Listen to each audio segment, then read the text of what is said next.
今次係我哋第4次見面啦，都會係我哋嘅訓練部分最後一次嘅啦。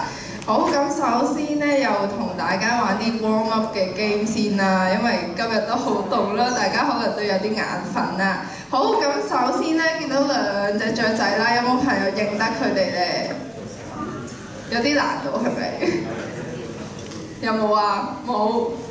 不如上面嗰隻先啦，呢隻。冇人有頭緒。蜂鳥都係一個好嘗試啊！我哋送份禮物俾佢啦，不如。好，咁下面呢隻咧有個大字嘅咩啊？你好似係 ，sorry。大山雀係啱嘅，好犀利啊！好啦，要俾份禮物佢先。好，咁呢隻咧係有，你試下。係啦，叉尾太陽鳥啦，非常好啦。好，咁但係咧，我想問嘅唔係呢兩樣嘢啦，我想問下佢哋分別會食啲乜嘢嘅咧？好，首先問咗呢個叉尾太陽鳥先啦，你覺得佢會食上面呢種定下面呢種咧？真係？點解？佢個嘴點咧？好，咁上面。係啦，冇錯啦，大家啱咗嘅，好犀利啦。好，咁所以我哋睇雀仔嘅嘴咧，都可以大概知道佢會食啲乜嘢啦。咁好啦，嚟到下一條啦，我想問呢兩隻雀仔係咪同一種嚟㗎？覺得係嘅舉手，覺得唔係嘅舉手。哦，即係中間嗰啲係唔知道嘅。好。咁究竟係咪咧？好，而家再俾多啲提示你啦。而家箭嘴指住嘅地方嘅顏色係咪一樣嘅咧？唔係咁，所以你覺得係咪同種啊？唔係啦。咁究竟佢哋係咩嚟嘅咧？呢隻係咩嚟㗎？兩個字。係啦，呢位同學好勁啊！喜雀，着咗衞衣嗰個係啊，灰色啊 ，hoodie 嗰個。係啦，咁呢個咧，呢隻咧。都係兩隻字嘅，好難嘅呢兩隻字。著咩啊？著菇係著渠嘅，其實佢係啱嘅。係啦，好勁啊！好啦，今次咧再難啲啦，我而家咧就想問下你啦，呢個係一個咩環境嚟㗎？濕地係啦。呢度咧係一個叫做鹿頸南涌嘅地方啦，有冇朋友去過？冇。今日我哋有位 Manta 去過啦，咁我哋今日下晝都會去嘅。咁呢個地方咧，你見到有啲咩咧？呢啲咩嚟嘅咧？草、紅樹林。咁啊喺呢個環境底下咧，你覺得會揾到邊一啲朋友咧？邊一啲動物咧？上面有4隻動物啦，認唔認得晒佢啊？係紅耳龜，仲有咧非洲大蝸牛，好好，仲有咧咩啊？好啦，仲未有人講呢隻，唔係呢隻講咗，呢隻咧4個字，係啦，珠頸灣溝，咁仲有呢隻喎，小白鷺，有冇其他？小白鷺同大白鷺究竟有咩分別咧？一個小一個大，係啦，呢個係一個好大嘅分別啦。仲有咧，仲有咩分別啊？一個係嗰個色，一個腳係黃色，都係嘅。咁咧呢隻係大白鷺定小白鷺啊？睇佢個嘴係黃色嘅。係啦，好有信心，大白鷺你都係啱嘅。咁好啦，咁究竟邊一種朋友會出現喺呢個新境度咧？大白鷺係咪咧？紅耳龜係啦，佢而家就搬咗屋啦，所以咧係大白鷺就係嘅。咁紅耳龜啱啱有同學都提過啦，但係紅耳龜咧係中意啲淡水嘅環境嘅。咁今日咧下晝去到嘅時候咧，你就可以觀察下究竟呢度有咩動物咧同埋植物㗎啦。好，咁講翻我哋今日嘅活動流程啦。咁有冇人留意到我哋呢度有2個好美麗嘅巢箱？係啦，咁我哋今日嘅活動嘅主題呢，就係講翻鳥類巢箱嘅設計嘅。咁我哋邀請咗劉善鵬先生幫我哋講解呢個題目啦。然之後呢，我哋就會有個小休嘅時間，跟住呢就去到個討論嘅時間㗎啦。然之後咧就食 lunch 啦，下晝就會出發去鹿頸南涌去做一啲考察嘅。咁最後5點鐘咧，我哋會喺九龍塘地鐵站度解散嘅。咁我哋咧而家請劉善鵬先生為我哋講解下鳥類巢箱啊，俾啲掌聲啦！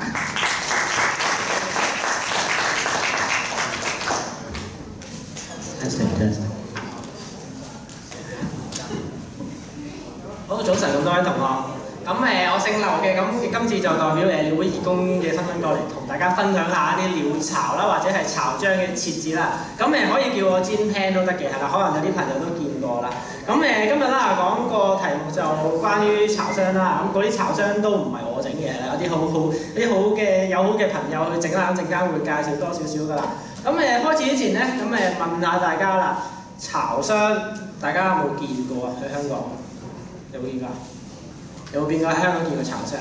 巢箱係咩嚟嘅咧？到底咁其實巢箱就係一啲我哋人工去做嘅一啲嘅木箱啦，可以遠啲好啲喎。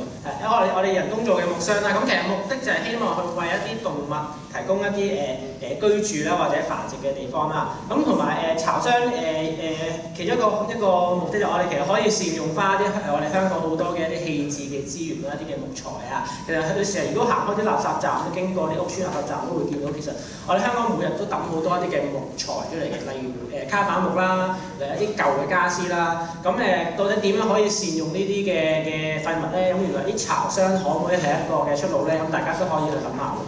係啦。咁巢箱咁其實主要其實做巢箱有3個嘅目標啦，第一個就係為咗一啲嘅物種嘅保育嘅。咁我哋陣間之後有啲嘅例子同大家講多啲有冇啲咩針對性啲嘅做個巢箱係專係為個別1、2個物種去幫佢去繁衍啊等等嘅。咁另外復育嘅計劃啦，咁其實好多嘅地方都有做巢箱去做一個復育嘅。因為點樣咩叫復育咧？一啲地方可能本身係受到好大人為嘅干擾啦，咁我哋可能做過一啲嘅植林嘅工作，咁可能例如個山，香港嘅山頭年年都火燒山嘅，咁我哋種咗植林之後咧，發覺原來唔係好夠大樹俾啲雀鳥去繁殖，咁我哋做翻啲巢箱咧，其實有助去加速嗰個生態去復修嘅。咁另外啦，我哋喺社區嗰度去做一啲巢箱嘅項目啦，咁希望其實多啲人都去了解翻，見到個巢箱問咩嚟㗎？點解無啦啦樹上面牆上面會有個咁得意嘅木盒嘅？你係咩嚟？咁多咗人去問，多咗人去觀察嘅時候咧，咁係一個好好嘅機會，令到市民或者你哋周邊社區嘅人咧，去接觸或者去認識翻我哋社區入邊嘅生物啦，係啦。咁巢箱咁好主要嘅目的點解要去做咧？點解雀仔啊或者其他生物唔自己去築巢咧？咁可能就係我哋香港嘅城市啦或者森林其實就惡化緊啦。咁我哋唔係好夠一啲天然嘅大型嘅樹木係啦。咁我哋今日講嘅陣間會講㗎啦，啲咩雀仔會去築巢。其實好多時我哋嘅目標都係一啲用樹窿嘅雀仔係啦。咁嗰啲樹窿會唔會係一棵我哋手咁粗嘅樹上面出現咧？咁有嗰個都係一個蟻窿嚟嘅啫，係啦，唔夠一啲雀仔去居住嘅。咁我哋其實好多嘅大樹啦，而家我哋城市入邊又話啲大樹成日冧啦，係啦。咁我哋香港嘅森林啊成日火燒山啊，咁其實大樹係唔夠嘅，所以巢箱正係一個好好嘅我哋嘅管理方法啦，咁去補償翻我哋嘅環境唔夠嗰啲空間俾一啲生物去使用啦。咁講緊嘅巢箱咧，其實就唔係淨係限咗雀仔嘅，係啦。咁但係今日主要會講雀仔啦。咁原來巢箱除咗雀仔使用之外咧，大家有冇諗過咧？原來其他嘅動物，例如一啲哺乳類都可以用到巢箱喎。呢度講到啦，蝙蝠係啦，蝙蝠係會用巢箱嘅。仲有飛鼠，大家知唔知咩叫飛鼠啊？知道佢自己會知嘅。有冇啲咩卡通嘅飛鼠？冰河世紀啊，係啦，嗰隻係飛鼠啦，冇錯啦。一擘大咧，佢嘅腳底前手到後腳咧有塊皮喺度連住，佢撐大咗咧就可以滑翔㗎啦。咁飛鼠喺東南亞或者其實內地最近好似廣州南嶺我都見過，係啦。咁我哋飛鼠都幾大隻，其實一隻好大嘅松鼠咁嘅物體啦，好大隻嘅。跟住佢呢度咧好似松鼠企度嘅時候咧，佢會接咗一啲皮咧，咁你知道做一塊皮咧，佢一攤開嘅時候咧，就好似個紙鷂咁樣飛長。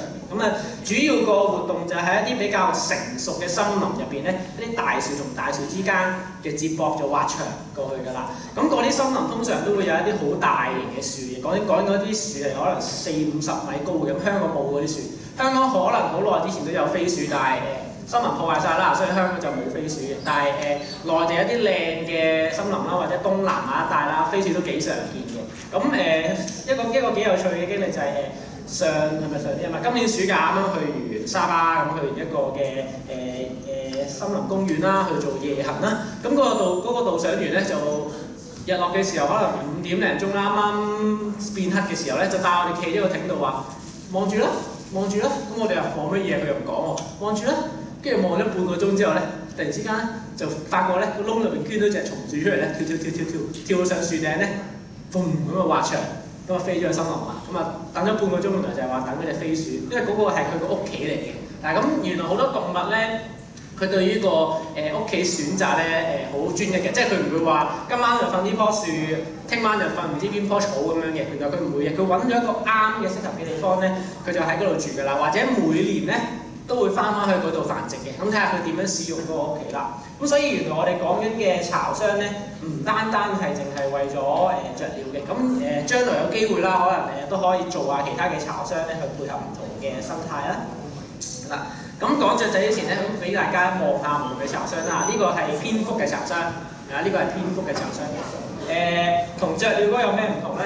雀鳥嗰個空間會闊落啲啦，係啦，個單位大啲嘅。呢啲係劏房嚟嘅，劏房嚟嘅啫，係啦。咁蝙蝠點樣入去個巢箱嘅咧？佢就唔係捐落個窿度嘅。原來蝙蝠好多時咧飛咧撞個埲牆度，搭住咗之後咧就慢慢爬入去嘅，係啦，好多時都係咁樣嘅。咁所以你見到啦，呢個蝙蝠巢箱嘅設計咧，佢就係上面冇開窿嘅。佢下邊呢度咧就有2塊木板咧，就係俾蝙蝠降落㗎啦。撞埋去之後咧，就沿住呢啲咁嘅坑咧，慢慢爬入去，咁就攝咗喺條罅嗰度咧就居住㗎啦，係啦。咁真係劏房嚟嘅，係啦。啲蝙蝠平時都係咁樣攝喺啲罅嗰度瞓覺嘅。咁當然啦，蝙蝠係好多品種啦，有啲係住喺啲植物下邊啦，有啲住喺山窿啦。咁有啲比較小型嘅蝙蝠咧，好多時會喺一啲嘅寮屋啦、舊嘅木屋啦入邊嗰啲罅嗰度攝埋去嘅。咁嗰啲嘅蝙蝠咧，因為呢個叫東亞家蝠，係啦，嗰啲嘅蝙蝠咧就會使用到呢啲巢箱啦。咁香港嘅濕地公園啦、米埔啦、漁護署唔知有冇添，可能郊野公園都有嘅，都有設置到呢啲巢箱係俾蝙蝠去使用嘅，係啦。咁所以都知道一樣喎，跳出個框框，原來我哋講嘅巢箱咧，唔單止淨係為咗雀鳥。好，咁翻嚟啦。咁今日啦，我哋主要講嘅同大家去做嘅巢箱啦，就係俾雀仔去使用嘅。咁又問大家一個問題啦，鳥巢係啦，大家首先要認識咗先，鳥巢有啲咩功能嘅？有啲咩功能啊？係同我棲息嘅地方，棲息即係咩意思咧？啊？住嘅地方係啦。咁係唔係一年4季都住嘅？暫時住係啦，住喺個巢度啱唔啱嘅咧？錯又錯唔晒嘅喎，係啦，睇下咩品種係啦。咁原來唔同鳥種嘅鳥巢咧，佢嘅使用嘅功能係唔同嘅。有啲雀仔咧，原來佢1年4季都係要住喺個巢入邊嘅。陣間會有啲例子啦。但係原來大部分嘅雀仔咧，用個巢咧，淨係用嚟生蛋繁殖嘅啫。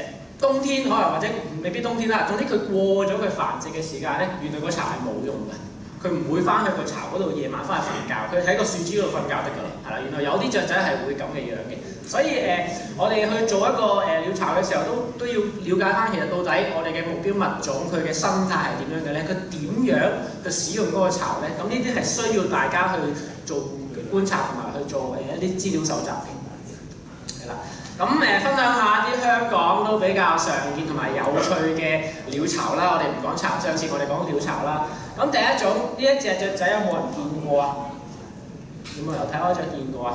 係啊，我哋啲大使有冇訓練嘅時候睇過呢隻雀？呢隻咧黑白色啦，咁隻眼咧有啲黃色嘅肉咁樣嘅。呢隻我哋叫花鷯哥，咁或者正式咧我哋叫黑領，黑色嘅領呔，黑色嘅頸巾領巾嘅椋鳥係啦，黑領椋鳥。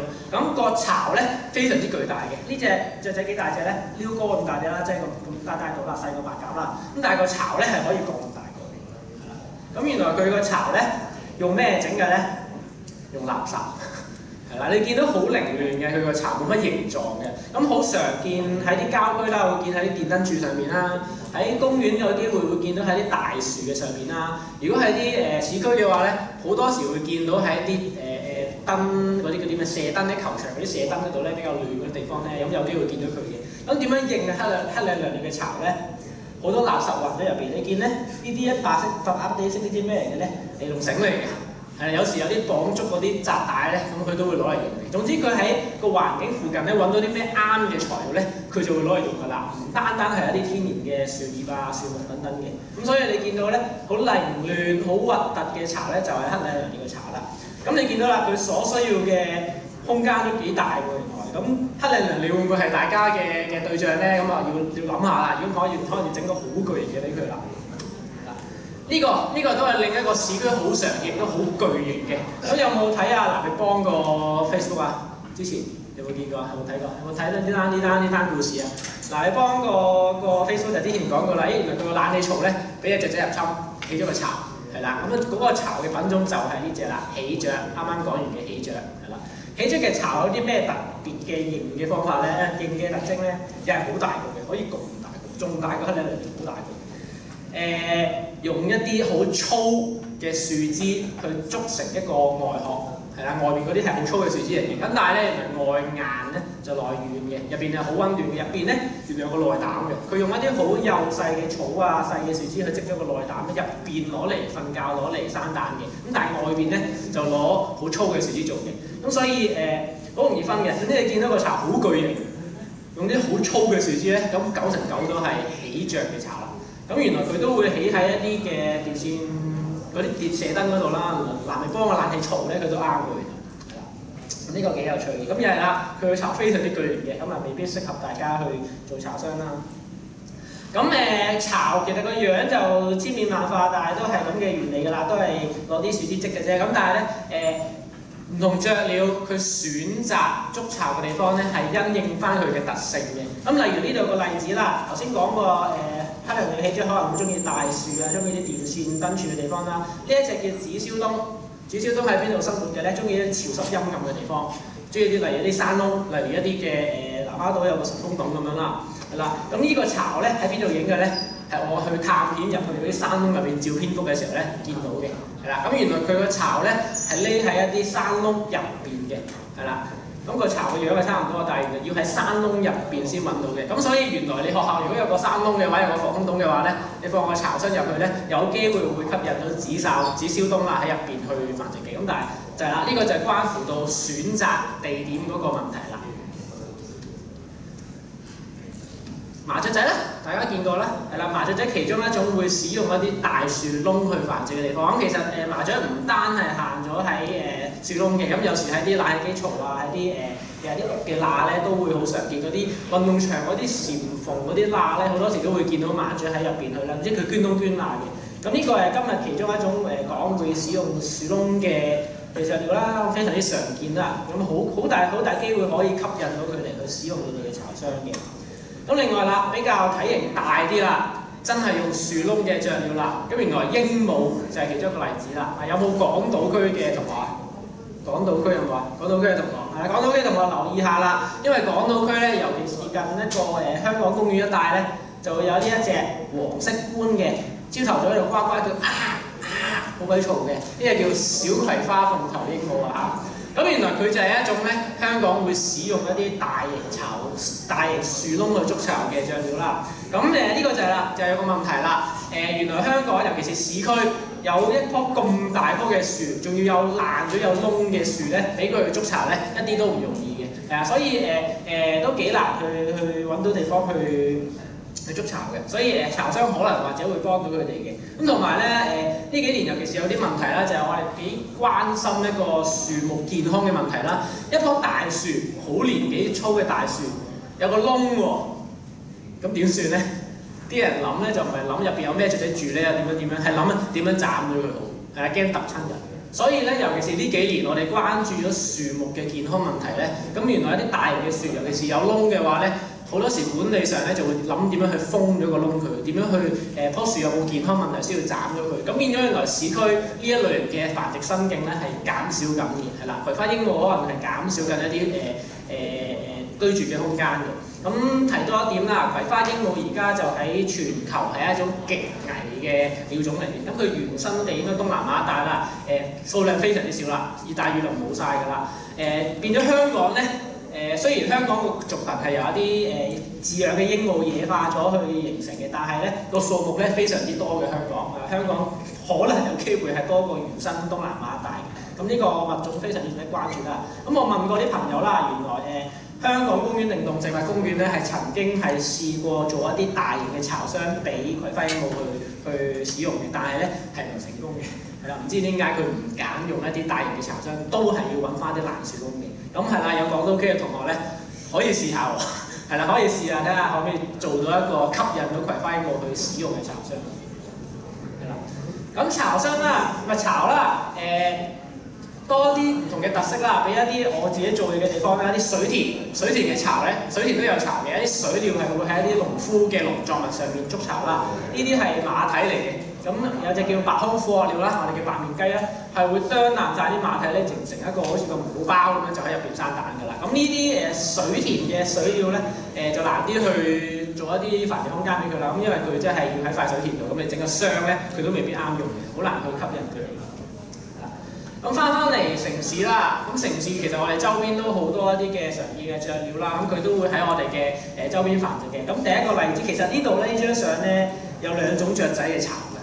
咁第一個呢間射燈入邊掟咗一啲唔知垃圾定係樹枝落嚟咧，呢個應該係麻雀嘅巢，佢匿咗喺個燈嗰度去繁殖，係啦。咁另外我想講嘅咧就係呢一個。呢個咁嘅叫氣窗嘅物體啦嘅呢個膊上面啦，搭咗幾條樹枝嘅，呢個係我睇咗咁耐一個最 hea 嘅巢嚟嘅，係啦，但係好常見嘅喎。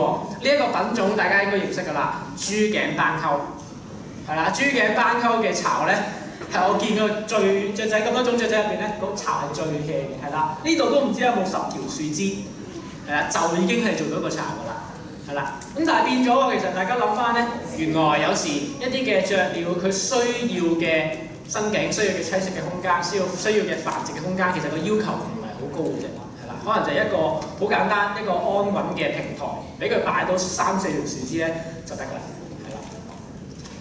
咁仲有啦，一講開城市或者一啲人類居住嘅地方嘅巢咧，不得不提就係燕子巢，係啦，燕子巢。咁呢隻家燕啦，係啦，燕子巢。咁燕子巢係一個碗形開半咁樣黐喺一啲牆壁上面嘅，咁食唔食得嘅咧？唔食得嘅，因為佢係攞泥去做嘅，係佢攞一啲泥單泥嚟去啄嘅，黃口無飽期啦。咁呢啲唔食得嘅。咁呢隻係香港好常見，夏天會嚟香港去繁殖嘅呢個叫咩？家燕，係啦，家燕。咁佢多數會喺一啲嘅舊嘅圍村入邊嗰啲屋入邊去嗰啲邊皮去起啊。咁呢一張圖咧就另一個品種嚟嘅，幾有趣，同大家分享下咧，就係一個另一種雀鳥，咁香港少見嘅金腰燕，係啦，家燕嘅另一個品種啦，金腰燕。咁佢嘅巢咧，大家都係燕子咧，原來佢起個樣咧係可以成個好似個花壺咁樣嘅，係一個花樽咁嘅樣嘅，好細個開窿嘅啫。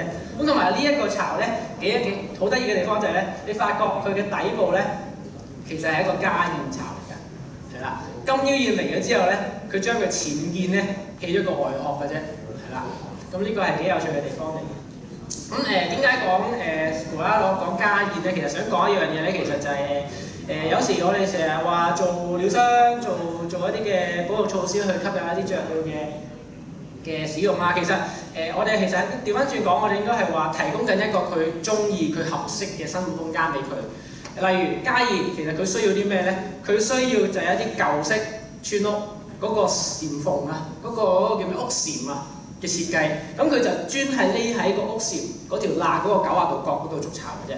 咁原來大家有去開啲鄉郊嘅地方咧，你發覺咧一啲新式嘅丁屋，係一啲新式嘅村屋咧，其實係冇咗嗰個簷篷設計㗎。嗰個露台咧，呢個90度入㗎啦，就冇咗嗰個耷落嚟嗰個遮雨位嘅。咁變咗原來而家我哋觀察咗好多啲新式嘅村屋咧，係冇加熱使用嘅，係冇加熱用嘅，係一定要舊式嘅設計，有嗰個遮落嚟耷咗落嚟，入邊嗰個遮陰位嗰個角落頭咧，先至有加熱使用。所以我哋都慢慢觀察啦，咁你發覺原來香港一啲嘅雀鳥都面對緊一啲生活空間嘅問題，其實佢都冇咗一啲佢適合嘅地方去住啦，係啦。咁可能起丁屋係一個解決加熱巢嘅方法嚟嘅，起多啲舊式嘅丁屋啦，可能係㗎嚇，講笑嘢，係啦。嗱咁頭先講咗家燕啦，咁原來其實燕字咧，大家不嬲入邊印象中嘅燕字咧，其實係講緊係兩大嚟啊，啲就係參嚟嘅燕字啦。咁另外一隻咧就係雨燕，係啦，落雨周圍飄嗰啲雨燕咧。咁雨燕咧個巢咧就係咁嘅樣㗎啦，又係喺啲屋檐下邊嘅，好大好高嘅，通常喺起碼3、4層樓以上嘅，有時20幾層樓都有呢啲咁嘅鳥巢喺度嘅。佢用一啲空氣入邊大風吹起漂浮緊嘅垃圾嚟做巢料啦，嚟去捉佢哋巢啦。咁雨燕得意嘅地方就係咧，因為雨燕佢唔係咁中意佢落唔到地下嘅，咁佢一路都係飛行多嘅。咁佢夜晚瞓覺咧係會匿喺個巢度嘅，所以雨燕就係其中一種佢會使用巢嚟瞓覺嘅雀仔嚟嘅，係啦。頭先我哋講好多嘅品種啦，家燕啦呢啲咧，其實佢都係攞嚟繁殖嘅啫。佢生完蛋就走咗㗎啦，個巢就空咗㗎啦。但係雨燕咧，佢係全年都會有嘅。咁佢生蛋之餘咧，佢都係攞嚟瞓覺嘅一個屋企嚟嘅。咁呢個係一個元朗其中一個幾大型嘅雨燕嘅聚居地啦。咁仲有啲得意啲嘅巢箱啦，呢個係俾燕鷗去使用嘅一個漁護署啦。03年嘅時候喺塔門附近嘅島啦，有個燕鷗島嘅，每年夏天好多一啲嘅燕鷗去繁殖嘅。咁漁護署就好好人啦，咁啊喺個島上面咧就設置咗呢啲有遮擋嘅巢箱去俾燕鷗使用。咁甚至咧會擺啲假雀仔喺度咧，吸引啲雀仔登陸去生蛋嘅。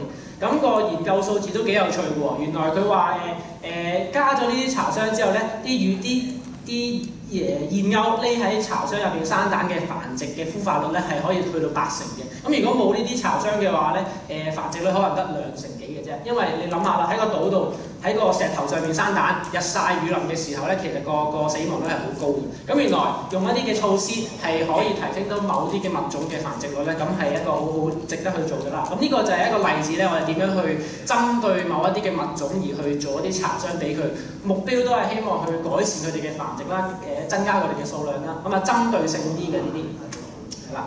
咁仲有一個外國嘅例子啦，係啦，喺個湖中間咧整個箱咧都有雀仔用過，原來一個浮台係啦，一個英國嘅例子啦。天鵝原來係會用呢啲箱嚟去繁殖嘅喎，喺一個公園入邊嘅湖入邊整個浮島上面有個箱，咁原來都吸引到天鵝嘅喎。咁如果你哋學校有一個湖嘅話咧，可以試下係啦，學校有個湖可以試下呢樣嘢。我唔知㗎，而家啲學校好有錢，可以有個湖喺中間㗎。係啦，好咁分享完有啲香港嘅鳥巢嘅情況啦，咁大家就去做下功課，睇下你哋嘅目標物種係啲乜嘢啦。好咁我哋今次啦，其實做巢箱咧，咁好主要嘅針對嘅對象就係會用樹窿去築巢嘅雀仔。咁頭先講嘅燕子嗰啲咧，未必會用你哋嘅巢箱嘅。咁雀仔佢使用嘅巢箱嘅 size 咧，隻都唔同。頭先講咗啦，原來唔同鳥種咧嗰個巢嘅樣子啊，佢築巢嘅地方啊，大小係好唔同嘅，所以你係要做功課，係定你哋自己嘅目標物種出嚟嘅。係啦，好。咁點樣先至係去可以做到一個好嘅巢箱咧？咁其實啲嘢其實好簡單嘅啫，咁都同大家係咁樣講一講啦。咁最緊要堅固啦，係啦，唔好攞一啲紙皮去做啦，攞一啲硬淨啲嘅木去做一個巢箱。咁硬淨嘅咁雀仔都會中意啲啦。咁乾爽啦，入邊唔好發毛啊，成啦但係又要保溫喎，你唔可以唔可以太過大風喎。咁呢度講就話防範捕獵者係啦。咁呢個我覺得係關於你點樣去擺個巢箱，擺喺邊個位就緊要啲嘅。你設計個巢箱咧，其實我都唔知有啲咩設計上可以防備到啲捕獵者，例如可能蛇，點樣防止條蛇捐入去個巢箱咧？我諗唔到設計上可以點做，係啦。咁但係可以其中一個元素啦，我哋做巢箱安置個巢箱嘅時候，就諗一樣嘢，就係點樣去令到啲雀仔去可以防範到捕獵者嘅。咁另外啦，要容易清潔嘅，咁陣間講下點解要去做清潔個巢箱係有啲需要嘅。咁個巢箱啦，你見呢度都有啲例子啦，係要幫助啲幼鳥咧。係出巢嘅。如果冇呢啲樹枝嘅話咧，隻雀仔啱啱孵化嘅時候咧，可以出巢啦。咁企咗喺度，咁望咗兩望，出邊都冇樹枝，咁點算啊？咁啊跳落地下㗎咯喎。係啊，所以咧原來你擺巢箱嘅時候咧，或者你設計巢箱嘅時候咧，呢啲咁嘅平台啦，或者出邊可能有條樹枝啦，係對於嗰個雀幼鳥出嚟咧係好有幫助嘅。咁陣間都